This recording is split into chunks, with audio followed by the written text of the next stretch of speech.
Ladies and gentlemen, welcome back to the Big Ten Quick Talk podcast. If you have not already subscribed to the channel, it's the best way to support the podcast. It's the most effective way to support the podcast just by clicking that big red subscribe button. All right, now we got that out of the way. We're talking about Dion here. If you clicked on the video, y'all know what Dion's up to. And let me put it to y'all this way. I have never been more convinced that when all the baby Dions leave, the Travis Hunters of the world, Shedeur Sanders, Shiloh Sanders, etc., when they leave, Dion will leave Colorado. I've never been more convinced of that. And let's go ahead and dive right in. So let's first talk about Dion's recruiting efforts, really the non-existent recruiting efforts. At this point in time, he has had one full recruiting season under his belt. He was hired at the end of 2023, and he had all of 2024 and all of that class to put together a class. And you look at his counterpart, really, the person everyone really contrasts the two, in my opinion, from what I see, Matt Rule. You see, he put together a very solid recruiting class. I think it was 18th, and he had about 37 guys join the Nebraska program. But let's look at Colorado here. They finished 95th with 11 commits.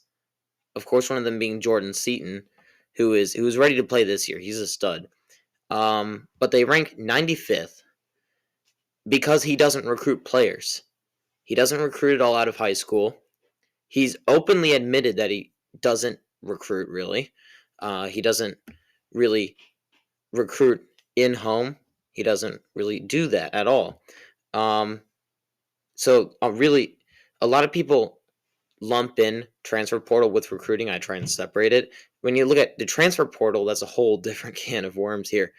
And they've lost a lot of people. People have written articles about how much they've lost. People don't really get how much they've lost.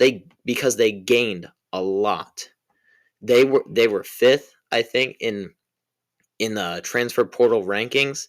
They were set to have a very good year with their transfer portal class, and they've lost a ton of it, including Alton McCaskill, who was the Big 12 Freshman of the Year at running back. Man, that would have created a great running back duo with Edwards, the incumbent at Colorado. But I think that one was the biggest headliner in my opinion, but there were so many more. And at this point, he doesn't even care about recruiting transfers. He's outsourced that recruiting really in a last-ditch effort to try and replace some of these holes on the roster to his sons. His sons, through Instagram stories, said, "This is not last chance you come play for us." Just a general, Instagram, whatever, out into the ether. Just come play for us. DM me. And that does not work. That is not sustainable. You cannot do that. Even the way he was playing it before, where basically he doesn't really recruit, and he just gets like one or two of his guys in the recruiting process and just brings in a ton of transfers. That wasn't sustainable at all. It's not sustainable for 3+ years. You can do it and have moderate success in a year or 2 years, but you cannot build a football program off of what Dion has been doing. And at this point, we're just seeing the dividends of what he's been doing. And I quickly want to circle back here to what Shiloh Sanders said in that Instagram story. He said, "This is not last chance you." You know who has to say stuff like this? Stuff like this isn't last chance you? People who feel like people view them as last chance you. And really, what's the broader point here? People think that it's a circus out there. Recruits think it's a circus out there. It's crazy. It's unorganized. And this is what Dion has branded Colorado University as. And it's flashy. It's exciting in September. But really, it's not sustainable at all. Like I keep coming back to, it's not sustainable at all. And we're seeing that play out here before our very eyes with this mass exodus of players.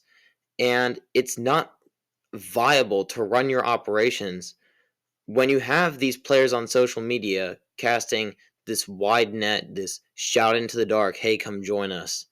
And that circles back to what I said earlier. And really, my last point here, as I try and keep this video shorter for you guys, his players, his guys, is Travis Hunter, Shiloh, and Shedeur Sanders. Those are his guys. Yeah, you could throw Jordan Seaton in there as well, but really his guys that he's been with, that he's coached all his life. Not Travis Hunter, but all of his collegiate career at least. And we know that he gives them very special treatment, and he's admitted to that. And they will be gone. They will be. I don't think Shiloh Sanders will be a day one pick, but he will be. He'll be at least I project him right now to be about a third round safety. But Travis Hunter, he's going to be probably a top 15 pick. Shedeur Sanders, probably a first round pick at some point. And especially with this the 2025 draft class not having many elite quarterbacks, he's probably going to get pushed up the boards, kind of like Kenny Pickett a couple years ago. Not a good quarterback class, got pushed up the boards farther than he should have. But these players will be gone after this year. This is their last year. Now, am I saying that Dion will follow them to the NFL? No. He's not there yet, guys. But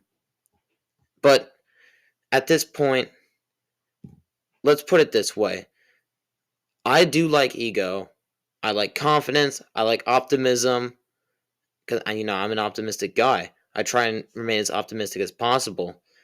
But it's a different story when you are so cocky and overconfident that you are bringing out the best in every team you play. Not the best in your team, although you could be doing that, but you are bringing out the best in every other team you play. And you see, week 1, North Dakota State's coming in. You are going to get the best out of North Dakota State. That will be the best North Dakota State team that will play all year. Going to Nebraska, they are going to get the best Nebraska team that will play all year. I guarantee you. At Colorado State, they will get the best Colorado State team that plays all year. And you go down the list with every team they play. And this happened last year, right? They brought the best out of Oregon. They brought the best out of Stanford. They brought the best out of Colorado State. And really, that was a quick change of topic there for y'all. But let me know what y'all think in the comments. Like the video, subscribe to the channel, and I'll see y'all in the next one.